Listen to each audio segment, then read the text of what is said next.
On the 9th of January, 1938, in the seaside town of Onomichi, Hiroshima, one of Japan's most idiosyncratic filmmakers was born. Spanning a career lasting 6 decades with over 40 features under his belt, Nobuhiko Obayashi is in my opinion one of the most legendary and simultaneously underrated directors that's ever lived. Despite his long career, his films remained relatively unknown outside of Japan until Criterion released his debut feature film House internationally on DVD in 2009. The movie quickly became a cult classic and finally cemented a legacy for Obayashi outside of his home country. Due to the success of House, you would think that some media company would start making Obayashi's many other films available in the Western market. Turns out that's not the case. To this day, House is one of the only Nobuhiko Obayashi films which is easily accessible for viewing in the West. His other 40-plus movies have remained relatively obscure, staying in Japan with no official English subtitles on almost any of them. Thus, it is extremely difficult as an English speaker to be able to watch and experience the long and storied career this director has to offer. But that's not going to stop me from trying anyway. I've scavenged the internet to find as many of Nobuhiko Obayashi's movies as I could. As of this writing, I've managed to find 32 of his feature films with English subtitles. There is at least a dozen more I haven't found, so this is definitely an incomplete list. Regardless, I do want to talk about them to get more eyes on this director's amazing filmography. In order of release date, I'm going to be going through every single one of Nobuhiko Obayashi's movies as I could find, and give my 2 cents on each one. He started off his career by making experimental short films until eventually landing a job as a television commercial director. I'm not going to be going through either of these because this video is going to be long enough as it is. I might make a follow-up video about that stuff, especially if I end up finding more of his features. Anyway, we have a lot of content to get through, so without further ado, let's explore Nobuhiko Obayashi's filmography and find out what makes him one of my all-time favorite directors.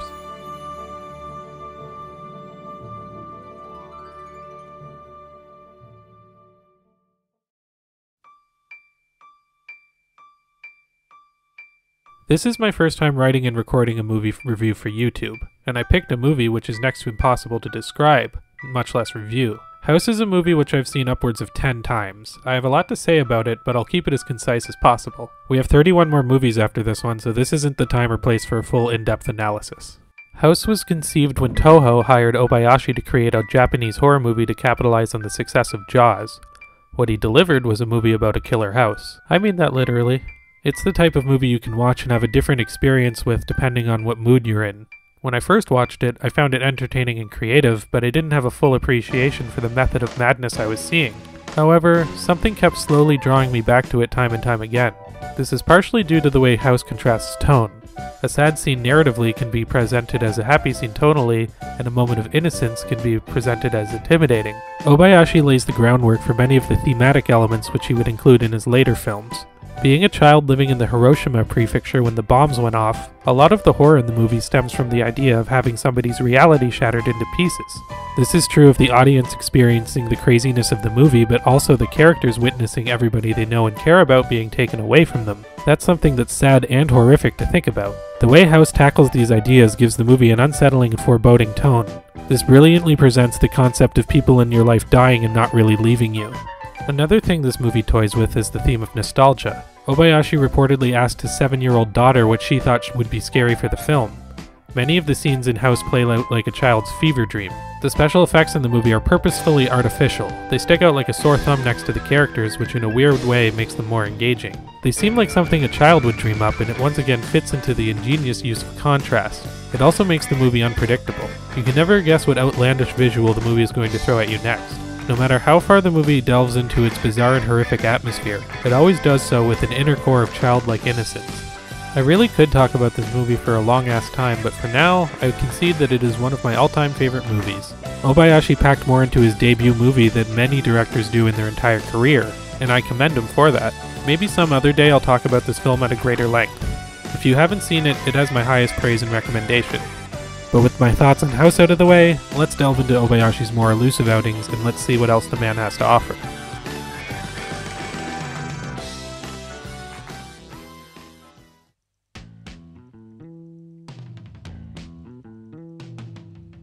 The Visitor in the Eye is a movie based off of the manga series Blackjack, written and illustrated by Astro Boy and Kimba the White Lion creator Osamu Tezuka. In particular, it's based off of a chapter in the manga called The First Storm of Spring. I am not familiar with the source material, and I want to make it a point going forward that I will not be familiarizing myself with any of the source materials for Obayashi's adapted work. This video is going to take long enough to make as it is, and doing that would create even more production time, so I have to choose my battles. The film is known under the alternate title Blackjack. As you will see, many of Obayashi's movies have alternate titles. That usually stems from the films not having wide international releases. The movie follows Chiaki, a tennis player who loses her eye after getting smacked in the face with a tennis ball. The doctors at the hospital can't find a way to help her, so they outsource her to a mysterious doctor named Blackjack, who lives with a child who claims to be his wife. They receive a donation eye from an eye bank, and the surgery goes over successfully at first, until Chiaki finds that she is seeing visions of a man in a cloak connected to the previous owner of the eye. If you can tell by my description, this movie is kinda nuts. It definitely subverted my expectations on more than one occasion. Whereas the surrealistic tone of Hausu was used to give the movie a sense of dread, The Visitor in the Eye uses it to create a sense of mystery. It goes from light and zany at times to somber and humanistic. Not only is it surreal and offbeat, but it uses a lot of the same thematic elements found in Obayashi's other work. The idea of innocence being shattered and the impact the dead have on the living are explored here as well. The use of matte paintings is still present, but there are many more sets and locations compared to Obayashi's debut film. For the most part that works, however, unlike Hausu, the artificial special effects do sometimes look a little bit off. This is especially apparent when the movie attempts to portray rain in broad daylight. With that said, the movie does look beautiful, with fantastic cinematography and great set pieces. Another thing I have to praise is the phenomenal score. Similarly to Hausu, The Visitor in the Eye has a piano theme which repeatedly plays throughout the film that represents nostalgia and loss. I can't say how faithful this is to Tezuka's original vision, but as a standalone experience, I really enjoyed The Visitor in the Eye. I wouldn't call it one of Obayashi's best movies, but this was still a really decent follow-up to Hausu. If anything, it cemented Obayashi as a multi-talented filmmaker who is much more than a one-trick pony.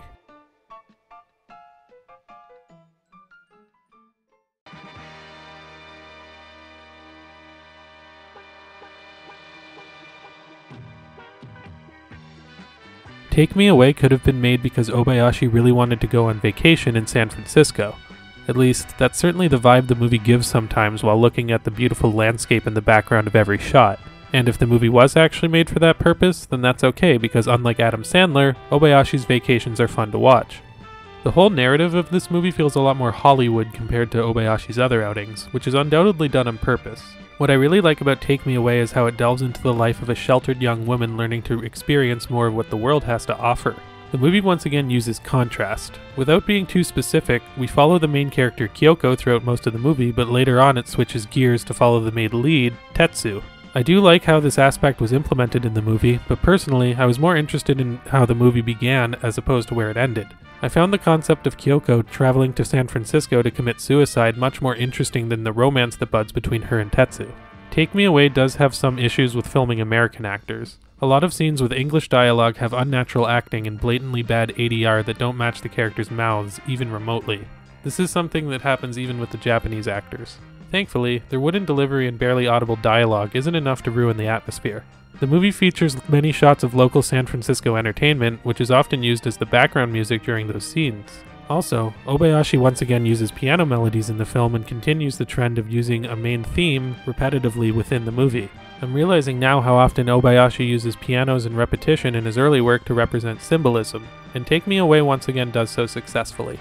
Take Me Away is far from Obayashi's greatest achievement, but despite its flaws, it's still an achievement. It is ironically somewhat unconventional to see Obayashi tackle a more conventional Hollywood story as opposed to the offbeat subjects he usually tackles. With that said, the film still feels very much like his own, with the same master filmmaking we've become accustomed to on display. If you're looking for a Romeo and Juliet style romance story, Take Me Away will give you something that you can really appreciate.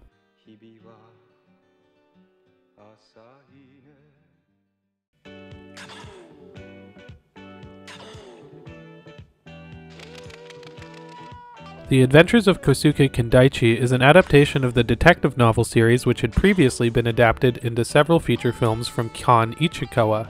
I'm not sure if this is based off of a particular story from these novels, but interestingly, 2 years before this film was made, there was a disco funk album released called The Adventures of Kosuke Kindaichi by the Mystery Kindaichi Band. I don't know if the album and the movie were supposed to have some sort of co-release, but either way, the score in the movie is not the funk album. It's an awesome album though if you do want to check that out too. This is Obayashi's final movie from the 70s, and thankfully he ends the decade with a real winner. The Adventures of Kosuke Kindaichi is trippy, beautifully shot, and masterfully put together. It's Obayashi's most lighthearted movie so far, playing out more like an outright comedy than his previous films. It does delve into dark territory at points as we dive deeper into the mystery, but it does so comedically as opposed to tackling the harshness of the themes presented in the first 3 movies. It makes references to pop culture icons such as Star Wars and Superman, and even gets meta referencing Obayashi's own other work. It's very over the top and expressive, which will feel at home if you're familiar with Japanese comedy. At times, it rivals Hausu's use of psychedelic imagery and filming techniques. Much like that movie, the artificial special effects add to the bizarre tone rather than detracting from it. It's also a very busy movie. There's always something to see in the background and foreground, which gives the observant viewer a lot to appreciate. Obayashi clearly adheres to the Edgar Wright philosophy of just because a movie is a comedy doesn't mean it can't be extremely well made in its own right. If I were to give one small criticism, it might be the movie can be difficult to follow on a first viewing due to the abundance of characters that appear. I imagine this would be less of a problem if I was familiar with the Kosuke Kindaichi books or films. As I've stated before, I'm not familiarizing myself with the source material for any of these reviews. I will say that the adventures of Kosuke Kindaichi did make me very interested in checking out the source material, or perhaps the other adaptations from Ichikawa. At any rate, it is extremely entertaining as a standalone experience and totally worth any detective work it takes to find it.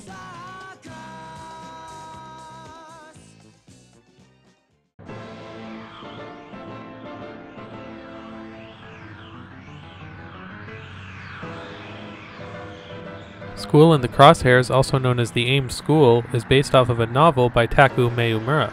With titles like those, you might think that it's a school shooting movie, but it's actually about a high school girl who comes across the realization one day that she has psychic powers. I would describe the film as a sci-fi comedy, I guess. Much of the first third of the movie doesn't actually revolve around the psychic powers of the main character at all, and instead spends its time establishing the strange world and the characters that inhabit it. As the film continues, it becomes increasingly surreal, introducing aliens from Venus and a new student, also with psychic powers, that creates a legion of Nazis who take over the school. It's a lot to take in. Obayashi wisely keeps his interest and focus on the characters instead of getting wrapped up in a special effects extravaganza. However, when the movie wants to be a spectacle, it is phenomenal to look at. The beautiful and creative opening credits sequence sets the tone for how trippy the movie is going to be. Much like the adventures of Kosuke Kindaichi, School in the Crosshairs has a large cast of extras who all get their due. There's so much going on in the foreground and background, and it's fascinating to look at. Everything is shot and choreographed so well that it really puts you into the hyperactive world the characters inhabit. It continues the use of matte paintings, which once again look outstanding. Another technique which is toyed with a bit is the use of color for emphasis. The characters often glow or change color when they are using or being affected by psychic powers. Once again, Obayashi foregoes realism in his effects to make something more memorable. School in the Crosshairs is a very enjoyable movie. It's not perfect, it jumps around a lot, which makes it uneven and hard to follow at points. The movie's main villain isn't even introduced until about 40 minutes into it. I can definitely say that when I started the movie, I wasn't expecting anti-Nazi symbolism or aliens from Venus. The best way that I can put it is that the movie juggles too many ideas at once, even though the ideas it juggles are pretty great. Also, all of the scenes come to head in the movie's amazing climax, which is easily the best part of the movie for me. I can definitely recommend this movie to people taking psychedelics, but I can also recommend it as an engaging experience for those who are sober.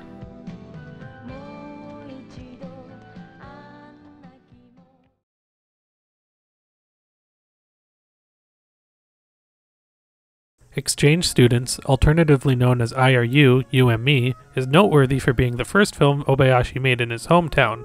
The city of Onomichi was most famously featured in Yasujiro Ozu's Tokyo Story. Exchange Students is the beginning of what's known as Obayashi's Onomichi trilogy. This pertains to 3 coming-of-age stories Obayashi filmed in Onomichi around the same time. I'll get to the other 2 soon enough. Being the first film in Obayashi's Onomichi trilogy, the director uses the location to the best of his ability. There are many scenes of establishing shots of the characters moving from one place to another where the director is clearly showing off the love for his hometown. Obayashi really wants you to feel like you're in the environment with the characters. The film is mostly in color except for the beginning and ending. It opens up in black and white, but once the supernatural incident occurs, color slowly creeps into the world. I really love how this is done. It emphasizes the majesty of the special life-changing experience that the characters are enduring. Exchange Students is based off of a novel by Hisashi Yamanaka. It's a classic body swap story about a high school girl and boy who exchange bodies. Body swap movies like these live or die based on the strength of their character dynamics. Thankfully, this is easily Exchange Students' greatest strength. I don't usually comment on the acting in these films because I don't speak Japanese and therefore I don't feel qualified to judge performances of a language that I'm not familiar with. However, the two leads in this movie do a fairly fantastic job portraying them as fishes out of water. There's a lot of subtlety in their movement and idiosyncrasies that I really felt like I was watching a boy attempting to act like a girl and vice versa. Speaking of the acting, Exchange Students also introduces one other element that would also become commonplace in many of Obayashi's films. That is the star of the picture, Toshinori Omi. Beyond Exchange Students, Toshinori Omi made appearances in many of other Obayashi films, including the other two films in the Onomichi trilogy. Obayashi clearly found a bond with this actor, and based on his performance in Exchange Students, you can really see why. In a weird way, Omi is to Obayashi what Robert De Niro is to Martin Scorsese, or what Samuel L. Jackson is to Quentin Tarantino. Some people compare Exchange Students to the popular anime film Your Name. I've even seen some insinuations that Your Name may have ripped concepts from Exchange Students, which I think is a ridiculous notion. I will say, however, that if you liked Your Name, you'll probably find something to like in Exchange Students. Even without the comparison, I recommend Exchange Students highly enough on its own level. It may not be Obayashi's deepest work in terms of character or theme exploration, but it's so charming and well told that it's one of my personal favorites outings from the director.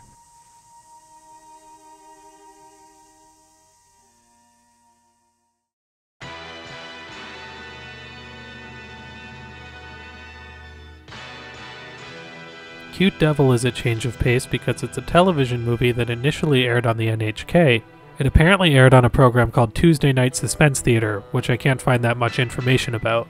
I've seen this movie listed as The Lovely Devils, but even with my very limited Japanese, I know enough to confirm that Kawaii Akuma literally translates to Cute Devil, so I'll go with that. Cute Devil is the story of a woman named Ryoko who has recently been released from a mental asylum and moves in with her family, which includes a psychopathic little girl named Alice who kills people. On my first watching of Cute Devil, I remember having a lukewarm reaction to it. This was definitely a case where I found a lot more to appreciate about a film on the second viewing. Especially for a television movie, this is a very impressive outing from Obayashi. I love the dark gothic lighting of the night scenes offset by the bright beautiful beauty of the countryside at day. I love how dark and sinister the movie can feel even when nothing is happening in a scene. A dark presence looms over the entire film, making the characters feel like they're in danger when there's nothing explicitly dangerous occurring. When the movie does amp up, a lot of the death scenes are really quite gruesome for a Japanese television movie from the early 80s. I love the sets, cinematography, and the use of orchestrated music. Once again, I have to give a shout out to the acting, particularly Kumiko Akiyoshi, who plays Ryoko. She does a great job at conveying the character's overwhelming fear and her fragile mental state. It makes sense for the other characters not to believe her due to her experience in the mental asylum. The film also spends a lot of time focusing on Alice's motives and showing how envious and full of hate she is towards anyone who crosses her. As usual, Obayashi takes interest in developing his characters first and foremost, rather than making them plot devices for creating shocking imagery. Cute Devil is a very engaging psychological horror movie with a bizarre and twisted sense of humor. I think it's a very solid outing for the director, especially considering it wasn't a theatrical release. I would say this movie is worth viewing in a theater, and maybe it was screened somewhere that I'm not aware of. I admit that it's not for everybody. The offbeat tone can alienate some viewers, like it did for me on my first watch. That being said, I can definitely recommend it for any horror fans looking for something a little bit different.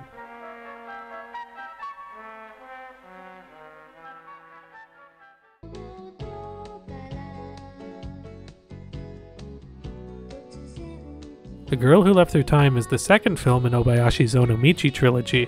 It is adapted from the serialized 1965 science fiction novel of the same name. The novel was written by Yakutaka Susui, who also wrote the novel Paprika. The film is known under several other titles, including The Girl Who Conquered Time and The Girl Who Cut Time. If the title The Girl Who Leapt Through Time sounds familiar, it might be because it shares the title with the 2006 anime film from acclaimed director Mamoru Hosoda. I originally believed that the Hosoda film was a remake of Obayashi's film, but interestingly enough, it's apparently a sequel. But it's not a sequel to the movie, it's a sequel to the book that the movie was based off of. Weird, right? But weirder than that is that Obayashi's movie did get a sequel after the anime was released. In 2010, Time Traveler, The Girl Who Leapt Through Time came out under a different director than Obayashi. Both the anime and the live-action sequel star the same actress, Risa Naka, as the main character. Despite this, the sequels follow two different stories. That's more confusing than any time travel concept this movie could have thrown my way. Obayashi has made a lot of fantasy movies, but with this movie he takes his first stab at sci-fi. Science fiction and fantasy tend to go pretty well together, so while this is somewhat a diversion in genre, The Girl Who Leapt Through Time feels right at home amongst his other work, helped by the Onomichi setting. Obayashi implements all the techniques he's learned for filmmaking up to this point. I've commented before how he uses repetition for emphasis in his films. Being that this is a movie about time loops, we tend to see imagery, locations, and dialogue being repeated. The movie also uses various other visual elements to represent the constant rifts in time, such as changing frame rates, stop-motion animation, and many more instances of color emphasis. It's these type of techniques which really cement Obayashi's passion for this story, willing to use everything at his disposal to get his vision fully realized. The Girl Who Leapt Through Time is a highly entertaining movie. Keeping the scale of a coming-of-age film and contrasting it with the idea of an intricate science fiction plot makes for a movie that feels elaborate and humble simultaneously. It was also a major success in Japan, becoming the second highest grossing film in 1983. It isn't perfect, however. It can feel a bit too plot and exposition heavy at times, and the characters took me a little while to warm up to. I definitely consider Exchange Students to be a superior film, but The Girl Who Leapt Through Time is pretty great in its own right too. How do these films stack up against the final film in the Onomichi trilogy? We'll get there eventually.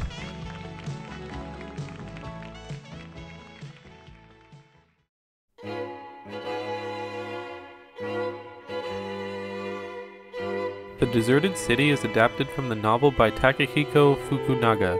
The titular city is that of Yanagawa, Fukuoka. In actuality, Yanagawa isn't a deserted city at all, it's a popular tourist destination. The opening credits of the movie make it clear that this is not the story of Yanagawa City, although it was made with the full cooperation of the people living there. The Deserted City is a much slower and grounded film from Obayashi. We don't see the same frenetic energy or the fantastical concepts present in his previous work. The story feels much more down to earth, as if we are actually capturing the real lives of the residents of the Forgotten City. As much as I love the fantastical mind-bending imagination behind his high-concept films, Obayashi proves that he doesn't need to rely on his high concepts to make an engaging story come to life on camera. Instead, The Deserted City explores the very real possibility of a town on the cusp of being abandoned. This is a grounded concept of something that really does happen, but it fits in well with Obayashi's running themes of people and places existing long after they are physically gone. The Deserted City is one of the most emotional and humanistic movies Obayashi ever made. Mind you, I think that Obayashi is one of the most emotional and humanistic directors I've witnessed, so that is quite a statement for me to make. We feel the despair of the residents living in the town. Praise must once again be given to the acting, particularly Satomi Kiyobashi as Yasuko. She has a lovable and peppy attitude, but we feel the hidden sadness and heartbreak behind her joyful expressions. We may not be in the director's hometown, but Obayashi treats Yanagawa with the same level of respect that he would a story set in Onomichi. I've praised the cinematography in many of Obayashi's other movies, but the cinematography deserves special praise in this instance because of how it engages the audience. Iguchi's perspective of the town's beauty extends to the vision of the camera. Because we are so engaged in the beauty, we also feel more engaged with the conflict occurring in the town. We want to see everything turn out okay, even though the characters reassure us there's no hope. Another technical aspect that deserves a lot of praise is the lighting. Many of the scenes at night are lit by lantern fire, which looks authentic and great. The sound design is also fantastic, with constant ambience surrounding the town and making us feel like we're really staying in a canal. The atmosphere really shines and the immersion is never broken. The Deserted City is a beautiful movie that showcases Obayashi's range as a filmmaker. I definitely consider it to be amongst the better entries in Obayashi's filmography. If you aren't into slow dialogue-heavy movies or movies that are extremely melancholic, you'll probably want to watch one of Obayashi's other, more hyperactive films. However, if you're looking for an extremely well-written and masterfully made human drama, The Deserted City is worth a visit.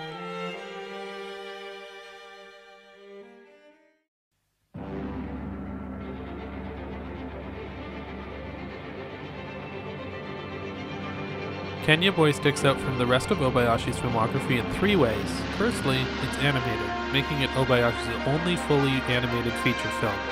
Secondly, it's a co-directed effort with Tetsuo Iwasawa, a seasoned anime director who would later go on to direct episodes of Digimon, as well as the animation for the FMV game Time Gal. And thirdly, it's not very good. Helmed under the famous animation company Toei Animation, Kenya Boy is based off of a 1950s manga that was originally printed in newspapers. The most glaring issue with the film Kenya Boy is that it's literally unfinished.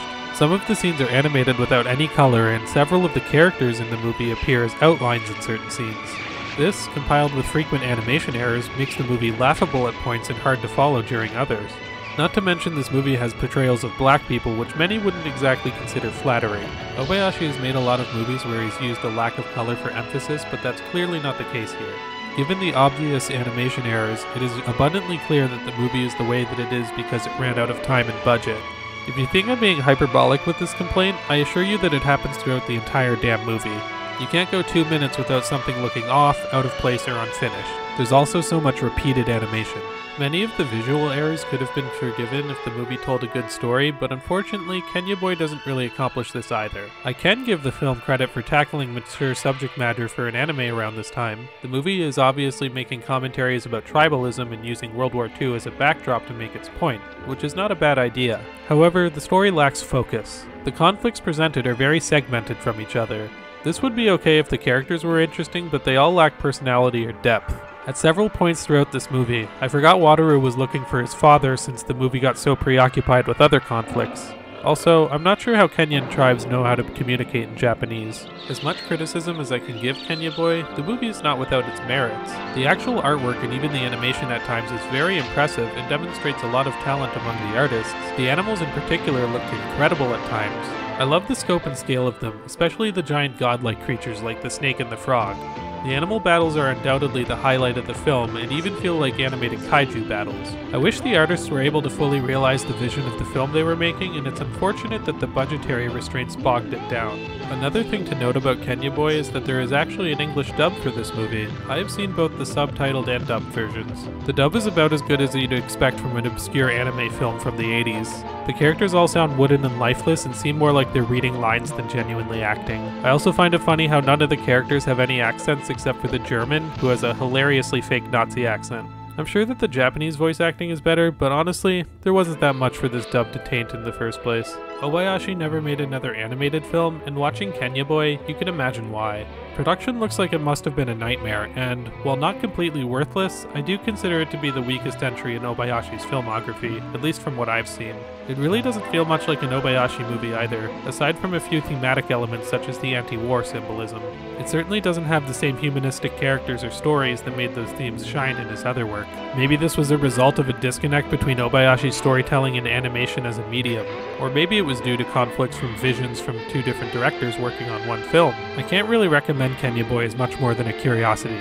Not a horrible film, but below average at best.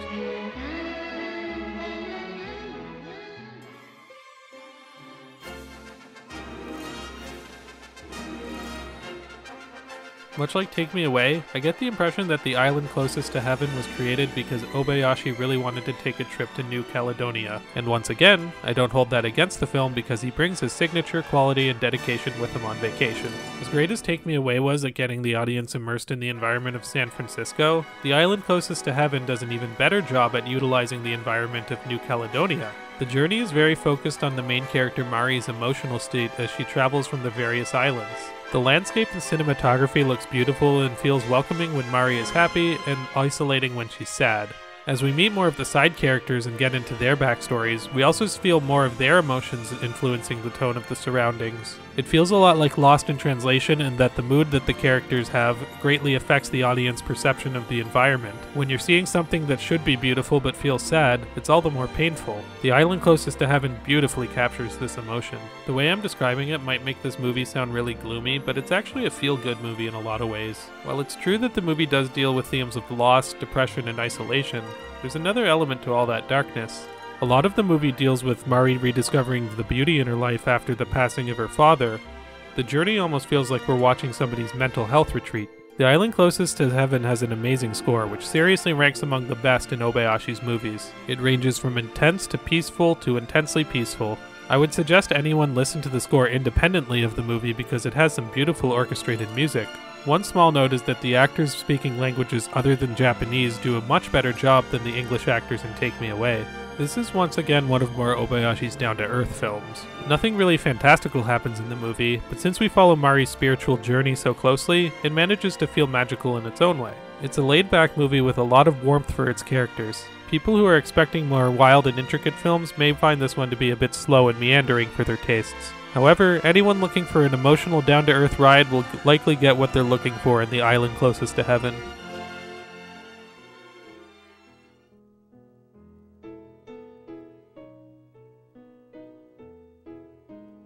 Lonelyheart, also known as Miss Lonely, is the final movie in Obayashi's Onomichi trilogy, although it is far from the last time that the director would implement his hometown into his films. It follows a boy named Hiroshi who pursues a crush on a mysterious girl riding a bicycle until a much more mysterious girl starts appearing in his room. It's a bit of a slow burn in the sense that the fantasy elements of the movie take a little longer to develop when compared to Exchange Students or The Girl Who Leapt Through Time. Once the fantasy elements of the movie begin kicking in, it grows organically out of the story and doesn't feel jarring. The added elements give us a better appreciation for the more grounded material we started out with. It's a really charming movie that once again finds its strength in its characters and themes. A lot of the movie deals with a generational gap between adults and youth, both in the context of a strict household and a school system. Probably the most interesting dynamic is between Hiroshi and his mother. The relationships and interactions feel really genuine, and you can definitely feel the bond they share. As usual, Obayashi really knows how to capture youth in his movies. One thing I noticed about Lonelyheart is that many of the scenes seem to have been shot at either dawn or dusk. This isn't very typical for a movie to do because it's very hard to work around that kind of a shooting schedule. There are even scenes which start off bright and slowly become dark as they go on. Maybe this is somewhat of a minor element of the movie, but I really like the attention to detail that it adds. It makes it one of Obayashi's most stimulating films to look at in a subtle way. If I were to rank Lonelyheart with the other two films in the Onomichi trilogy, I would say that I liked it more than The Girl Who Leapt Through Time, but not as much as Exchange Students. I really enjoyed this movie's authenticity in dealing with the complicated emotions of youth. The score is once again fantastic and does a great job at heightening the emotions of the characters they are feeling at any given time. Purely as a coming-of-age film, Lonelyheart is very strong, and the fantasy elements complement its story very nicely.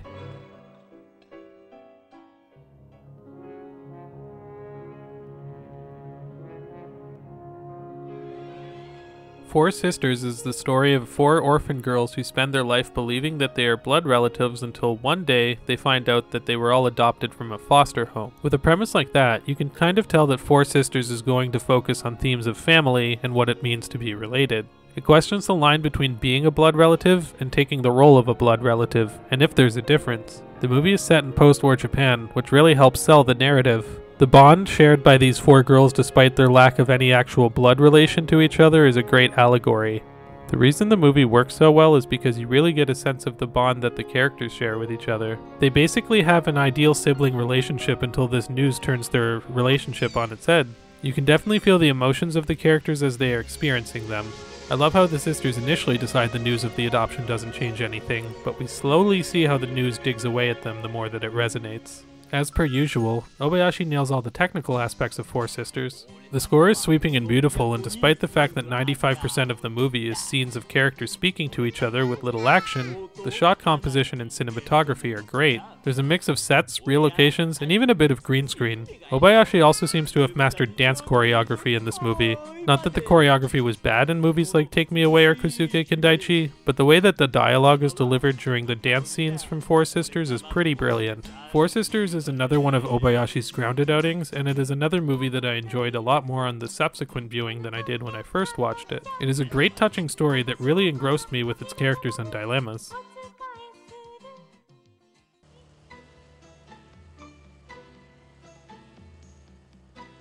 After achieving moderate success at telling a romance story with Take Me Away, his Motorbike Her Island comes and tells another love story. The two main characters have an interesting dynamic because they both want what the other has. Ko wants to live a carefree life and Mio wants to ride motorcycles.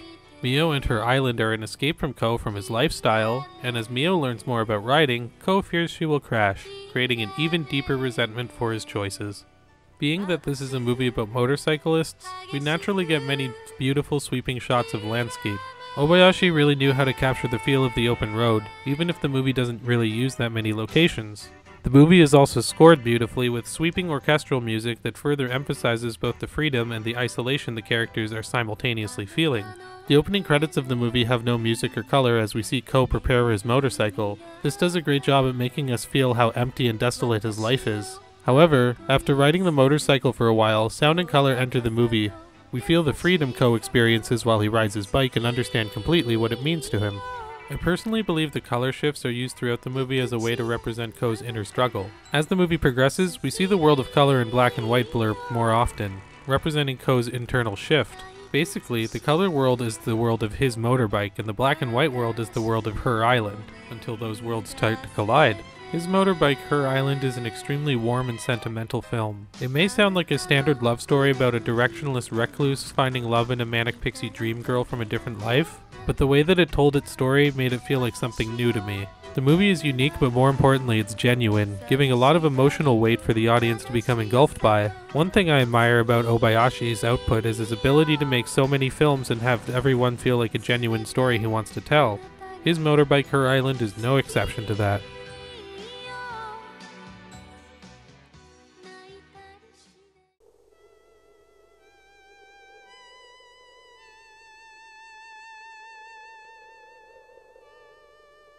Bound for the Fields, the Mountains, and the Seacoast has two different versions, the original black and white version and the colorized version. This movie is based off of a book called The Days of the Little Rascals by Haruka Sato.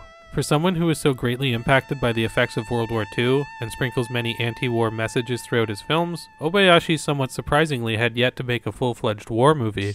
Bound for the Fields, the Mountains, and the Seacoast still isn't technically a war movie, but it's the closest we've come so far. The movie deals with the very real issue of Japanese women being sold to Europe by their government during World War II.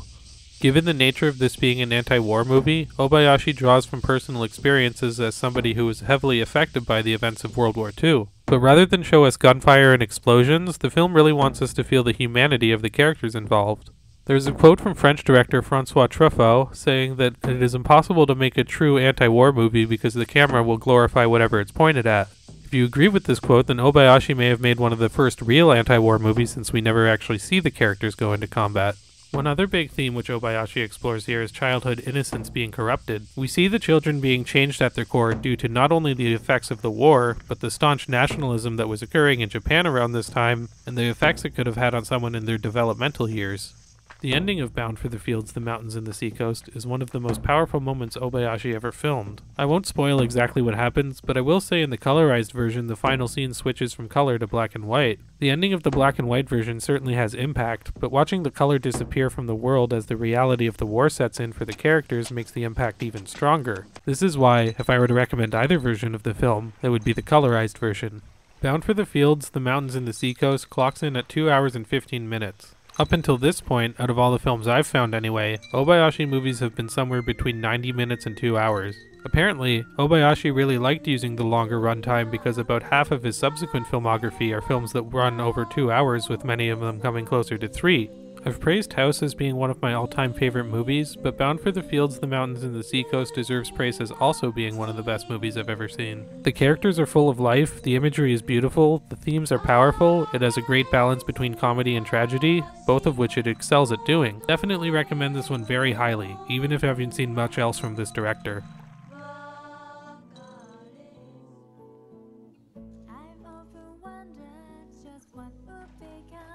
The Drifting Classroom is based off of a horror manga by Kazuo Umezu. It's the story of an international classroom in Kobe that sinks into the ground one day and gets transported through time to a post-apocalyptic future. The best thing this movie has going for it is its crazy visual style.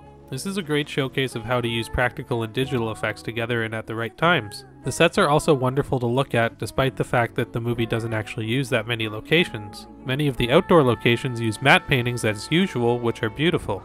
The best thing the visuals have going for them, though, are the creature effects. I love how weird and intriguing these things look.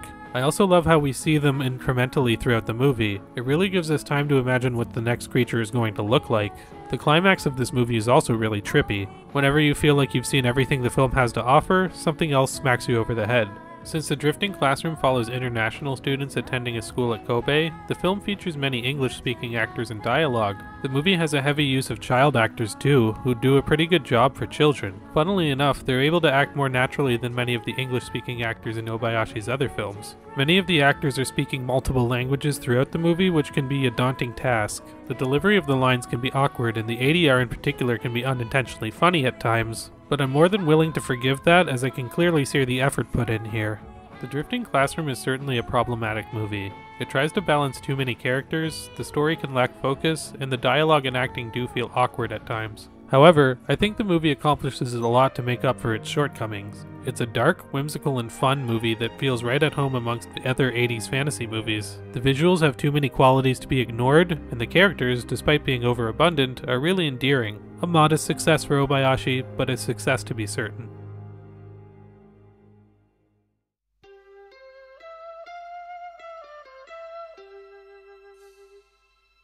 The Discarnates is based off of a novel by Taichi Yamada. The movie does have an alternate title, Summer Among the Zombies. I'm sticking with the Discarnates. The movie follows Harada, a relatively isolated writer living alone in a Tokyo apartment recovering from the shock of his best friend proposing to his ex-wife. While wandering the city, he runs into his parents despite the fact that his parents died when he was a kid. He wants to spend more time with his parents even though as he spends more time with them, his body begins to deteriorate. I've commented before about how a lot of Obayashi's movies deal with the themes of loss and denial. The Discarnates puts these themes on the forefront maybe more than any other one of Obayashi's films. Everyone can relate to the theme of wanting to see your past loved ones. For much of the movie, Harada doesn't question why his parents have come back from beyond the grave, but it makes sense why he wouldn't want to question that. Finding answers may destroy the chance he has of reconnecting with his parents, whether that's happening in his own mind or in reality. The true effect of the Discarnates is through its use of implication. On the surface, all of Harada's dreams are coming true, but that's also the problem. His situation is too good to be true. But rather than dig beneath the surface, he would rather live in his delusional state. He gets everything he's ever wanted, but there's an implied darkness to the situation. The majority of Obayashi's movies are set in remote locations, be they his hometown, an island, or the countryside. The Discarnates takes place in downtown Tokyo. I really like seeing the shots of Asakusa because I spent a lot of time there when I was in Japan.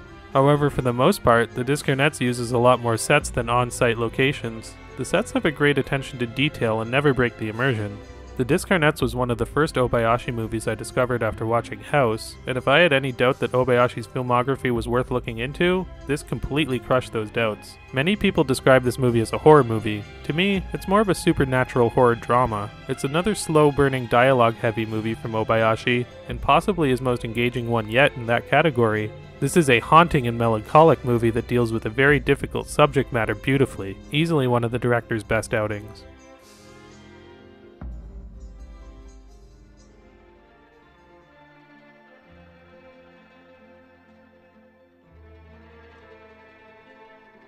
We close out the 80s with Beijing Watermelon. This is based off of a true story about a Chinese immigrant befriending a family of Japanese fruit sellers. The heart of the movie lies within the relationship between the Japanese grocer and the Chinese students. It subverted my expectations, as I thought that the conflict of the movie was going to be about the grocer coming to accept the Chinese students over time.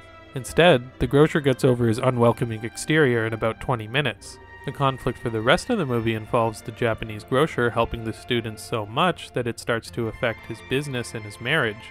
This is one movie that I imagine you'd probably be able to get even more out of if you speak Japanese, because a lot of the crowd scenes feature overlapping dialogue to really give the feeling of how hectic and busy the market can be. When the movie slows down and has a quiet moment, we really feel the relief for the characters based on the contrast of the scenes we had seen before. Much like Lonelyheart, which filmed many of its scenes at dusk, many of the scenes in Beijing Watermelon are filmed at dawn.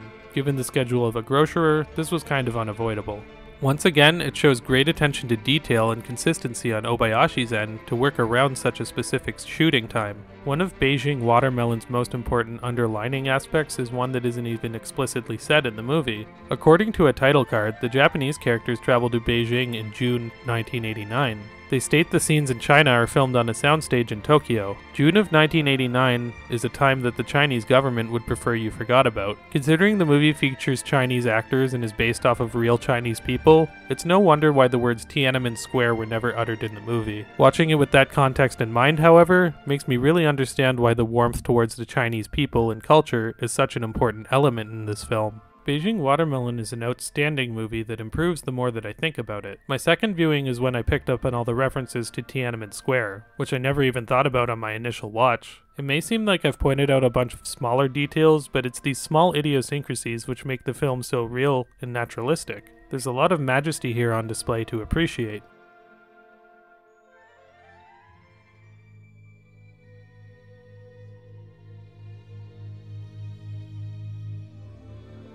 I'm going to change up the pace a little bit here to talk about an Akira Kurosawa movie called Dreams. Released in 1990, Dreams is a surrealist anthology film centering on 8 dreams Kurosawa apparently had throughout different points of his life. If you haven't seen the film, it's an interesting experimental effort which stands out distinctively from Kurosawa's filmography, although I don't consider it to be among the director's best work.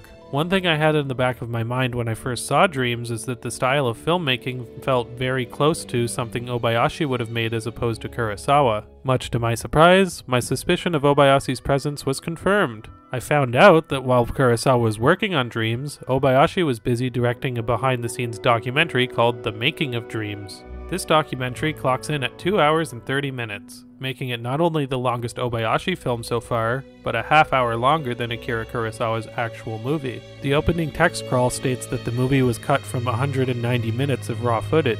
We see a lot of the concept art for the scenes in Dreams. These quote-unquote storyboards are full-on paintings with multiple colors, which is much more elaborate than what you would see from most storyboards. We also see full colorized drawings of what the characters and costumes were supposed to look like from the conception of Dreams, which is really cool. Many of the sequences show us footage from Dreams in a similar color tone from what they are in the actual storyboard to give us a good contrast. As a bonus, we even get to see concept art from Kurosawa's other movies such as Rashomon and Ran. This documentary is part an on-set behind-the-scenes making of Dreams and a part a conversation between Kurosawa and Obayashi about the meaning of dreams and filmmaking in general. I find the scenes with Obayashi interviewing Kurosawa to be the most fascinating parts of the movie. To say that hearing filmmaking insight from two of the greatest directors of all time is valuable is an understatement. We can tell Obayashi is just as engaged as the audience is listening to Kurosawa. Making of Dreams also features cameos from George Lucas and Martin Scorsese.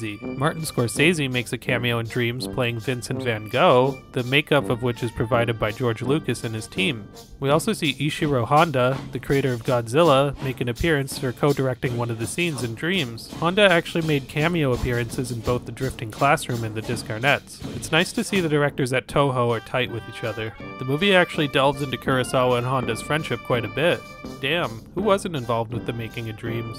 Making of Dreams is available on the Criterion release of Dreams, ironically making it one of the few Obayashi movies which is available under an international release. I know Dreams is somewhat of a polarizing film for Kurosawa fans, but whether you like that movie or not, The Making of Dreams has a lot of value. Not only did it give me a higher appreciation of Kurosawa's film, but there's a lot to enjoy here if you really like the art of filmmaking in general.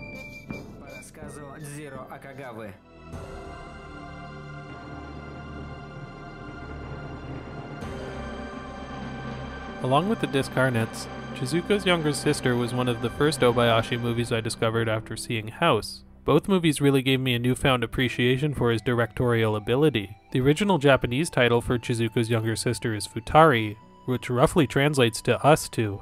This is a very touching film about the relationship between two sisters. Chizuko is a perfect star child who inadvertently overshadows her sister Mika. When Chizuko tragically dies, she comes back as a spirit to give Mika guidance in her life. I really like how the story presents the information about the characters. We get a brief scene of Chizuko and Mika as children to establish their relationship with each other, then we cut to years later with Chizuko absent and everyone implying that she's dead.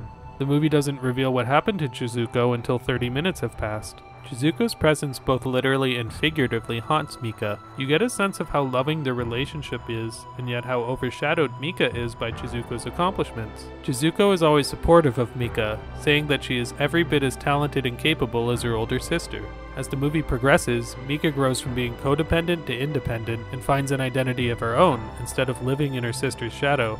Both of the lead girls are great and do a good job portraying their relationship with each other. You really get a great sense of how sisterly their bond is. The acting from the parents also deserve a lot of praise. They look so disheveled and you really get the sense that they've lost a child. It makes you think about how you would react under the sad but realistic possibility that someone close to you dies and what regrets you would have. The film was shot in both Onomichi and Mukushima Island in Hiroshima. A lot of familiar locations for veteran Obayashi viewers, but this was the first time I had watched any of his movies set in Onomichi. I already adored the location, and in my opinion, this is the best coming-of-age movie that Obayashi filmed in Onomichi, and it isn't even part of the Onomichi trilogy. There is some brilliant visual direction in this movie. Any scenes in particular featuring lightning and fireworks look absolutely stunning. The weather in particular is constantly changing for thematic purposes, and it works great. The music is beautiful as always, perfectly capturing the emotions of the characters without feeling manipulative. Chizuko's younger sister is Obayashi's most emotionally moving film for me personally.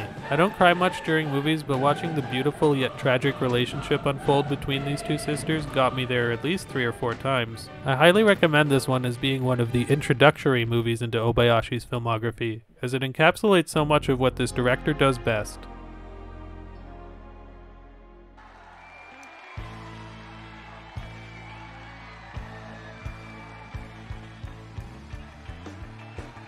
The Rocking Horsemen is a period piece set in 1962. We follow the story of a group of high school students performing in a rock band after hearing Pipeline by the Ventures. Get used to the opening riff from Pipeline because you are going to be hearing it a lot. So, it's another coming-of-age story set in another small town, territory which Obayashi is no stranger to, and has proven that he can do very well. The high energy of the characters contrasts perfectly with the low energy of the town. You can tell they stand out by virtue of their passion, which is highly disapproved upon by many of their elders. I love how natural the characters feel, as I find with many of these fictional biopic movies, forced conflict arises between the band members. This movie avoided doing that, which I really appreciated. Considering music plays such a large part in Obayashi's films, it was only a matter of time before he made a movie about aspiring musicians. Shockingly enough, this isn't a movie about a pianist. I also find it interesting that Obayashi is directing a movie about characters pursuing their artistic dreams in the 1960s, which is the same time that Obayashi was making student films before being hired as a commercial director. I wouldn't be surprised if this is what attracted Obayashi to the story in the first place, as he likely found a lot he could relate to in the characters. This relates to the audience who can easily feel the passion coming through the screen. It's intriguing to hear songs like Johnny B. Good and Pretty Woman in the soundtrack of an Obayashi movie, but it's very welcome. It makes me wonder how expensive it was to get the licenses for a lot of these songs, because there is a sizable amount of music on the soundtrack. The music that the characters perform is quite good as well. It really does capture the sound of a 60s indie rock band inspired by the Ventures. The film deals with themes of counterculture and feeling outcasted while also having a great sense of humor. The narrator often looks at the camera and speaks like a character from a Mel Brooks movie. This really works given the character's theatrical nature. Plus, I have to say, the Rocking Horsemen is actually a really funny band name. The Rocking Horsemen has a different vibe from many of Obayashi's other movies. The editing at times can feel like a music video, and there's a lot more narration this time than many of his other movies. What does carry over from his other films is the great storytelling and tremendous amount of heart on display. It's really interesting to see a movie which tackles the influence of rock music in 1960s Japan, and what better director than Obayashi to give the subject the time and focus it deserves.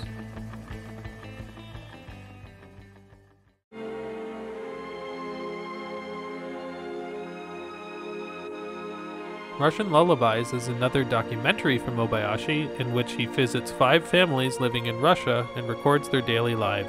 Obayashi narrates the movie and explains that he is looking to learn Russian lullabies from the locals. The movie shows many different aspects of the lives of the subjects, covering their personal relationships, daily activities, and work situations. Each family lives in a different area of Russia. The titular lullabies that the characters sing are often very contextual for each family and the locations in which they reside. For the longest time, this video was going to be 31 reviews. I've been using IMDb for the most part as a resource to keep track of Obayashi's filmography. I guess that was a mistake because going to his Letterboxd reveals more movies that were not on his IMDb page, such as Lover Come Back to Me from 1983. Another one of those movies was Russian Lullabies, which to my surprise, I was able to find. So, this is a very last-minute addition, but Russian Lullabies makes the cut for this video. The copy of Russian Lullabies I found is a VHS rip recorded off of television with Italian subtitles. It even has some commercials in there. Not exactly ideal quality, but it's manageable. I do hope to see a better quality version eventually because the editing in the movie is really impressive from what I can tell.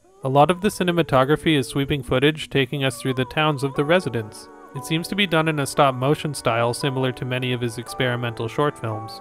Russian Lullabies was filmed in 1992, only 1 year after the Soviet Union fell. Between this movie and Beijing Watermelon's subtle commentary on Tiananmen Square, Obayashi shows he is a timely director interested in global events. From a modern perspective, this movie acts great as a time capsule giving insight to the lives of the Russian families around this time. I'm really glad I was able to discover this documentary at the last minute for this video, considering how different it is from the rest of Obayashi's filmography. Even with a short runtime of 60 minutes, Russian Lullabies is able to pack in a lot of content which is both heartfelt and insightful.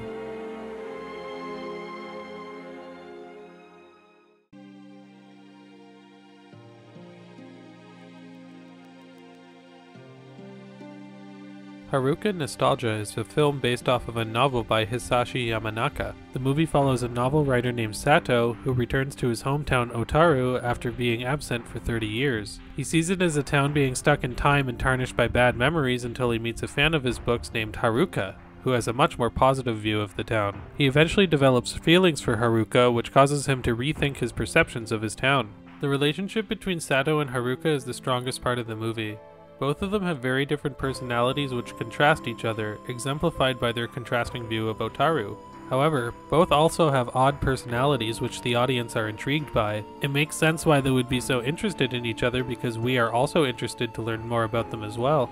I kind of view this film as being an inverse to The Deserted City. Whereas The Deserted City was about a character who found beauty in the city he was visiting when none of the other residents could, Haruka Nostalgia follows a character with resentment for a city in which all the residents have an appreciation for. This is one of the few movies where Obayashi is listed as a screenwriter. There is obviously some self-autobiographical themes intermittent within this story. I don't think Obayashi hates his hometown like the main character in this movie, but there is undoubtedly a lot of pain associated with Otamichi by simple virtue of it being a part of Hiroshima in World War II. The technical aspects of Haruka Nostalgia are outstanding. Not only does the movie have an amazing score and great acting, but the sets, cinematography, and locations are brimming with beauty. As much as I love seeing Hiroshima, I sometimes forget that Obayashi is capable of getting the most out of his scenery no matter where he shoots. Considering the film is 2 hours and 45 minutes, I wouldn't be surprised if some people did grow impatient with Haruka Nostalgia. Once again, the movie's strength lies within its dialogue and its characters. The story goes in many mind-bending directions as it unfolds, none of which I will spoil here. This is a deep and very emotional movie about the pain of nostalgia and repressed emotions. One of Obayashi's most beautiful outings that I would hold in the same regard as The Deserted City.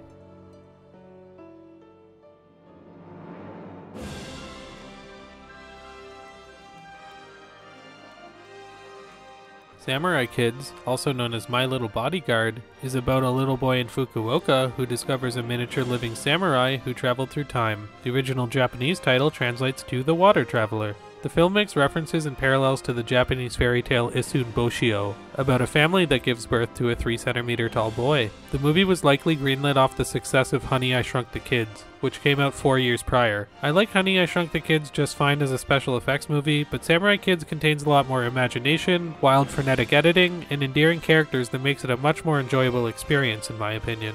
The character being a samurai makes for a really interesting dynamic.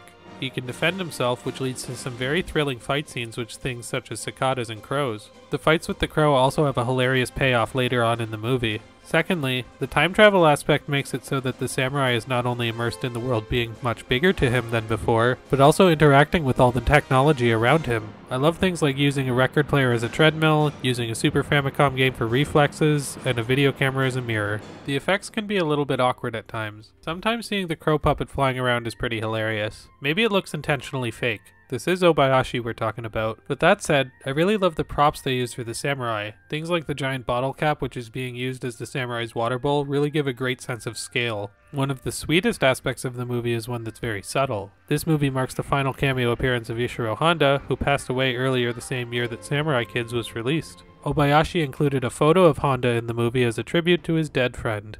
Obayashi hasn't made that many family movies, so it's nice to see him tackle that demographic and retain the same quality that we are used to. Samurai Kids is filled with heart, imagination, and many great sequences which can be both hilarious and thrilling. If you are looking for a whimsical fantasy movie for the whole family, Samurai Kids will certainly deliver on that experience.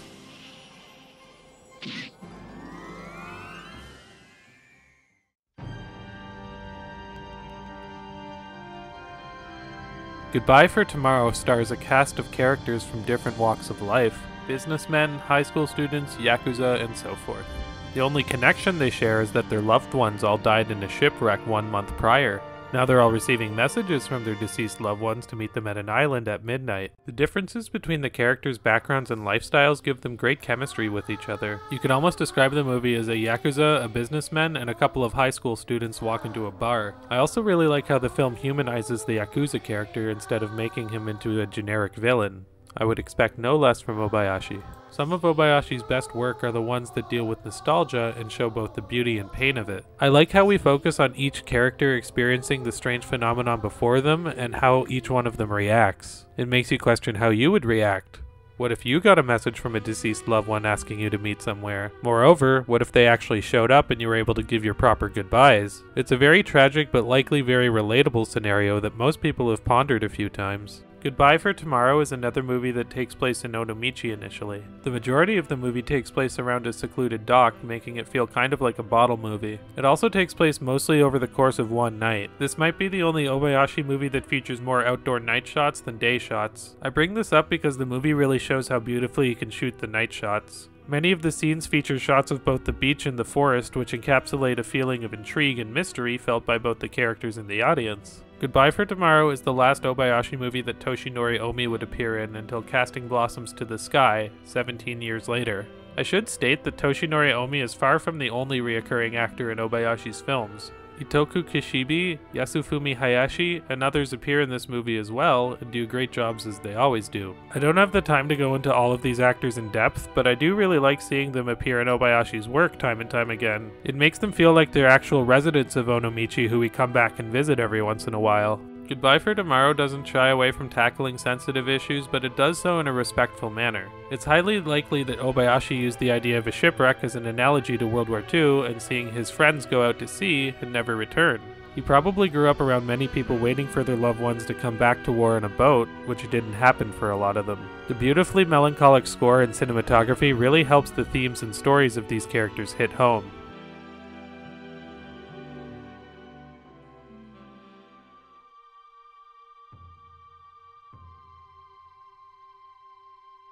Sada is based off of the real-life story of Sada Abe, a Japanese prostitute who murdered her lover, cut off his penis and testicles, and traveled around with them in her kimono. Do I have your attention yet? The story of Sada Abe has been told in other forms of film and literature, most notably the 1976 film In the Realm of the Senses, which was highly controversial for featuring real scenes of actors actually performing sex. Sada is Obayashi's only biopic in his filmography from what I've seen. Interestingly, the movie opens up with credits saying that Sada Abe is known for her castration and murder of her lover, but her story should be remembered for more than this incident. The movie really analyzes Sada's mentality and humanity rather than making her out to be an estranged, bloodthirsty killer, which is probably the way that most people would have told this story. The tone of the movie actually starts off very wacky and exaggerated, but becomes more subtle and mature as the movie progresses, undoubtedly symbolizing Sada's personal maturing as a woman. The movie is also very upfront about many of the scenes being based on rumors of Sada Abe's life rather than hard facts. This is because Sada Abe led a very mysterious life, traveling all around Japan and changing aliases along the way. Many of the wackier scenes work for this reason because you could consider a lot of this to be historical fiction in the first place. The movie uses a lot of indoor set pieces, which really emphasizes how Sada feels being stuck in her lifestyle. Only a few scenes take place outside, and when they do, it's very cathartic for both the characters and audience after being trapped in four walls for so long. The whole movie feels very claustrophobic, and I love how that creates an unsettling tone for the story. Sada is a great movie that stands out in Obayashi's lineup. The approach of taking a sympathetic look at Sada Abe's life works extremely well here. I'm not sure how this movie works in comparison to the other retellings of Sada Abe's story, but on its own terms, it works very well. I really commend everyone involved for taking the story seriously and with compassion rather than making it feel exploitive. Sada has one thing distinguishing it from most of Obayashi's other movies. It's actually available legally with English subtitles. You can find it available for streaming if you have a subscription to the Criterion channel, and I myself own a region-free DVD which I purchased from Hong Kong. Maybe if more people stream this movie on the Criterion channel, it would encourage Criterion to put more of his filmography on streaming, or maybe even a physical release. I can dream, can't I?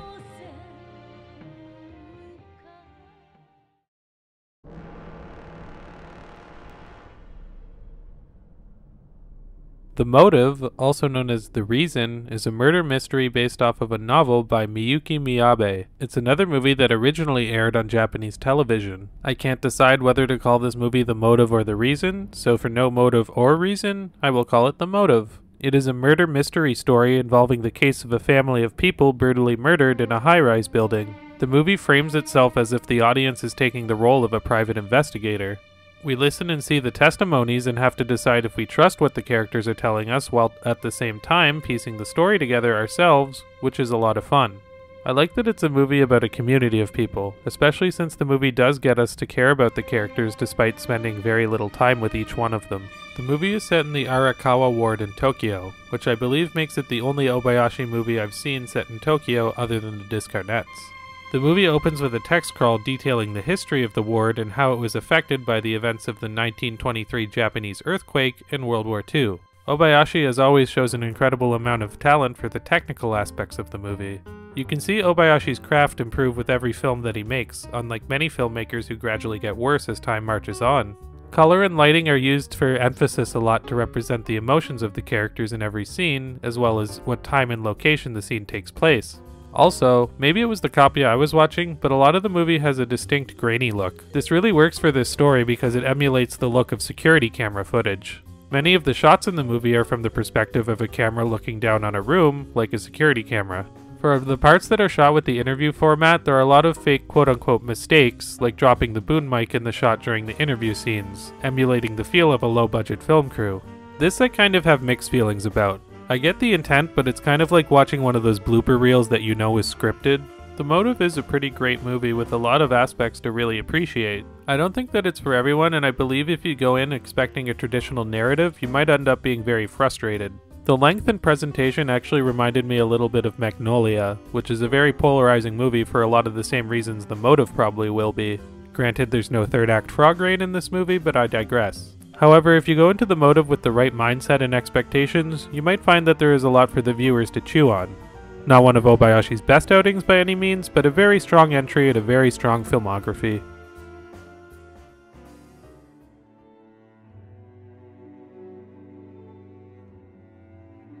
Switching Goodbye Me is a classic body swap story about a high school girl and boy who exchange bodies. Yes, for some reason, in 2007, Obayashi decided to remake his 1982 film Exchange Students. The opening text of the movie says it's for fans of exchange students from 25 years ago. It's interesting to think that Obayashi spent so much of his filmography exploring nostalgic situations from his youth, and now he's making movies exploring nostalgia for his previous movies. This isn't a bad retelling, though. It stands out on its own from the original while retaining the same quality that film had. For the most part, Switching Goodbye Me plays out very similarly to Exchange Students, until the final half hour, which diverts greatly from the source material. Switching Goodbye Me introduces a different plot which is much darker than the one in Exchange Students. This curveball really took me off guard. I think whichever version of the story you prefer is going to depend on how well this twist works for you. I personally thought the new twist added a much deeper level of conflict for the characters to deal with. Switching Goodbye Me changes small details from exchange students as well. Instead of Kazumi being the transfer student from another school, Kazuo takes the role of the new student. At first that seems inconsequential, but it's actually quite clever when you think about it. They're swapping roles in the remake of a body swap movie. This is really Switching Goodbye Me's biggest strength for those who have seen exchange students, the ability to contrast plot points from the original. Also, the movie doesn't take place in Onomichi, but the city is mentioned as the town where Kazuo moved from before transferring to his current school in Nagano. Visually, the movie is a big update from exchange students. As I've stated before, Obayashi has clearly learned from 25 years of experience making movies, and it shows. The shots and camera movements flow beautifully, and it really adds to the whimsical atmosphere and tone. I think setting the movie in a different city from Onomichi was a good choice because we get to see a distinct vibe from a different town, which makes the movie look fresh visually without overshadowing the great cinematography in the original film. Another way which Switching Goodbye Me stands out from exchange students is its use of the season. Switching Goodbye Me was filmed during fall and features a lot of beautiful autumn visuals. Both films have distinct visual styles which look great in each one. Switching Goodbye Me does a good job at standing out for its distinct visuals, but also for going in a very different direction than Exchange Students. Game Dude would have appreciated the approach of making revisions to the original story. Even if you haven't seen Exchange Students, Switching Goodbye Me is a very powerful and moving story which a lot of people will resonate with. However, you will get more out of it if you have seen Exchange Students and are familiar with the narrative beats of that story. I do marginally prefer Switching Goodbye Me to Exchange Students because of the exploration of the darker themes. Both movies have their merits, and I can definitely understand someone preferring the original, especially if you're looking for a more lighthearted experience. This is a rare case where a remake actually makes me think higher of both versions of the movie. As Obayashi states in his opening text scroll, this is a movie for the fans of Exchange Students, and you will find more to appreciate by contrasting those two stories. As a big fan of Exchange Students, you can also now consider me a big fan of Switching Goodbye Me.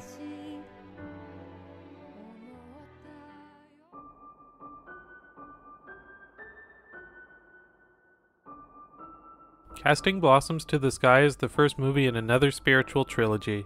Released 30 years after the first movie in the Onomichi trilogy, this is what's known as Obayashi's anti-war trilogy. The movie is apparently based on real stories Obayashi heard on a trip to Nagaoka, Niigata, in 2011. The title Casting Blossoms to the Sky is in reference to the fireworks which are lit in Niigata in memory of air raid victims. Much like Bound for the Fields, the Mountains, and the Seacoast, Casting Blossoms to the Sky is another movie that isn't really a war movie, but a movie examining the effects of war. Endo Riko is a journalist traveling to Nagaoka to report on the aftermath of an earthquake in Tohoku. Upon arriving, she agrees to partake in a local play taking place in the city during World War II.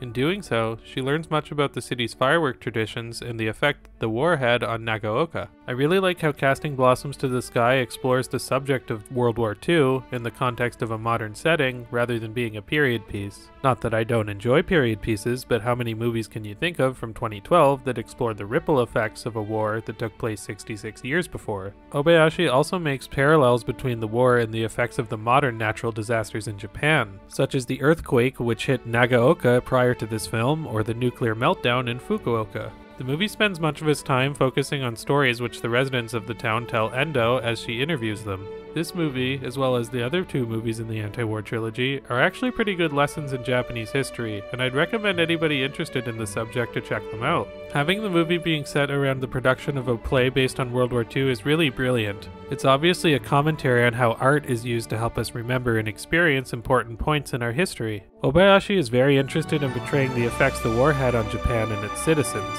He also spends much of the movie criticizing the actions of the Japanese government and doesn't shy away from showing the darker sides of the country's past. I really like the contrast of not only the visuals but the tones as we contrast the darker sides of Japanese history with the modern sensibilities of citizens who were not children of war. On a technical level, Casting Blossoms to the Sky is breathtaking to look at. The movie switches between a grounded visual style while portraying the modern scenes in Japan and a heightened, exaggerated style while retelling the stories of the residents. The best scenes in the movie visually are that of the play performance, which use purposefully artificial effects to capture the feel of a low-budget production. A lot of the time, instead of showing footage, we see still images of newspaper headlines and pictures of Japan right after the effects of war, earthquakes, and other disasters. In many ways, this is just as powerful, if not more so, than seeing footage of an intense battlefield. Casting Blossoms to the Sky is a fantastic movie that easily ranks among Obayashi's best work in my opinion. Despite being very long and dialogue-heavy, the movie never feels boring due to being filled to the brim with beautiful visuals, amazing characters, and fascinating history and social commentary. It does a great job kicking off Obayashi's second spiritual trilogy, and I will reveal now that this is my favorite entry in the anti-war trilogy. It's great to see that even when becoming older and having slower output than before, Obayashi put just as much love and effort into his art as he ever did.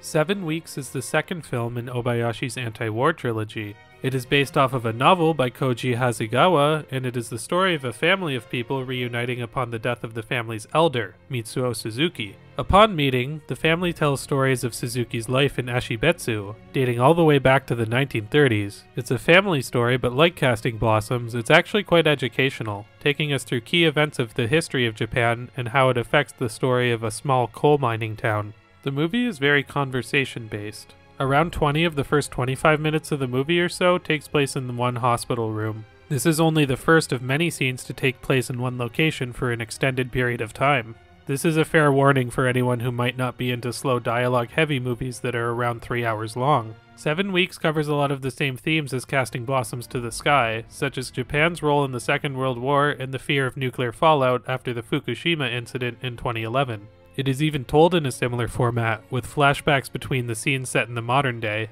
7 Weeks also explores a generational gap between the characters, that being the generational gap between Japanese people alive during World War II and those who were yet to be born. In my personal opinion, as a trilogy, the anti-war trilogy is slightly stronger than the Onomichi trilogy, in terms of both the individual films and the themes which connect the movies together. Since the movie is set in Hokkaido, we get to see a lot of shots of Japan's northern beauty, which is a welcome breath of fresh air. We even see Canada World, which was a tourist attraction in Japan based off of the world of Anne of Green Gables. As a Prince Edward Island native originally, I must respect. But beyond that, I really like how Obayashi always implements real locations in his movies rather than making up fictional towns or area names. These are real places you can go to in Japan, and seeing them in Obayashi's films makes me really want to experience them in reality. It's become clear to me that Obayashi really loves to tell the stories of the residents of these towns, stemming from his own love of onomichi. I wonder if Obayashi made any tourism commercials during his days of directing television ads. 7 Weeks is a beautiful film for many reasons. Its beauty lies not only in the gorgeous cinematography, music, and landscape of Hokkaido, but also in its storytelling and characters. Obayashi himself equated the movie as being the equivalent of Pablo Picasso's Guernica, but as a film. The movie may touch on war and nuclear fallout, but at its core, it's about a family sharing memories and experiences with each other. The film is at times a little too dialogue heavy for me. I don't have a problem with movies revolving around conversations, but I prefer the balance of casting blossoms to the sky, which I felt was very show and tell, whereas 7 Weeks at times is much more tell. However, that doesn't negate the quality of the story or the beauty of the visuals it does show. Being the weakest film in the anti-war trilogy still makes for one of the best movies I've seen within the past decade.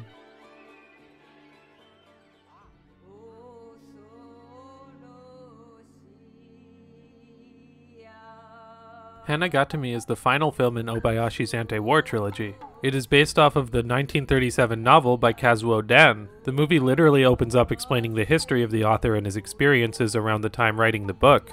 Obayashi originally came up with the idea of adapting the novel since the 70s, before he'd even made House. Shortly before the production of Hanagatami, Nobuhiko Obayashi was diagnosed with stage 4 cancer and was only given a few months to live.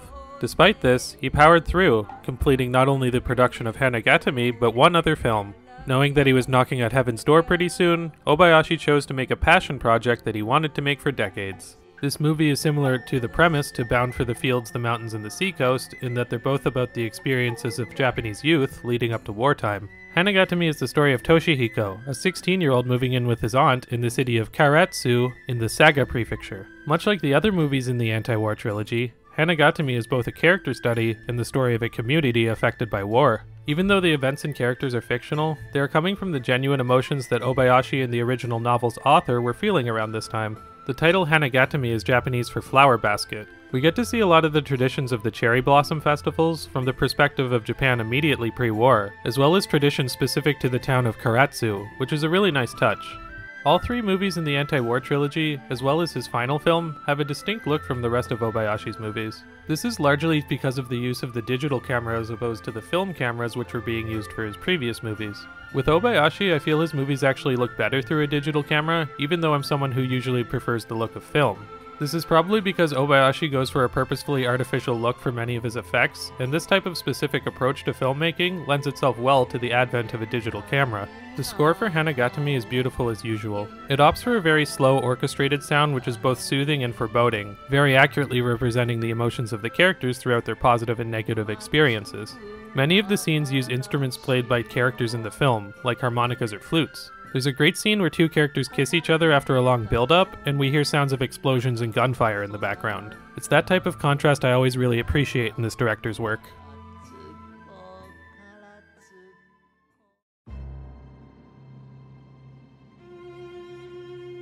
Obayashi's swan song is the appropriately titled Labyrinth of Cinema, because that's how I feel having sat down and watched all of these movies. I traveled through a labyrinth of cinema. The movie is set in the only place a final Obayashi movie ever could be set, the city of Onomichi.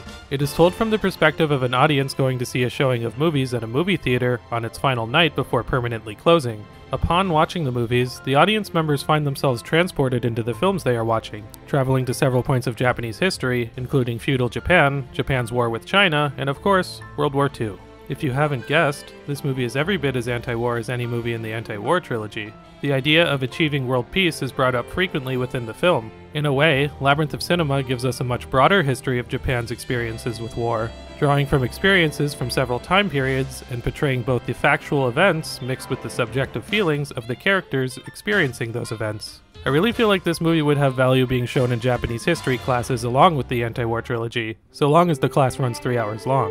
While Labyrinth of Cinema maintains a lot of the themes from the anti-war trilogy, it also has a lot of commentary on the role of art itself and the role it plays in portraying these events. Art is powerful and important, and it plays a big part in keeping these stories alive and relevant for contemporary audiences to understand not only the events, but the mindset of people experiencing those events throughout history. Obayashi was an artist who really believed in the power and importance of art, and for this movie to delve into all of those themes makes it feel like a really fitting final film for Obayashi's legacy. Labyrinth of Cinema not only examines Obayashi's role as an artist, but the audience's role in experiencing said art. The characters are very different from each other and obviously come from very different backgrounds, but they are sharing this collective experience they are having together at the Onomichi Theater.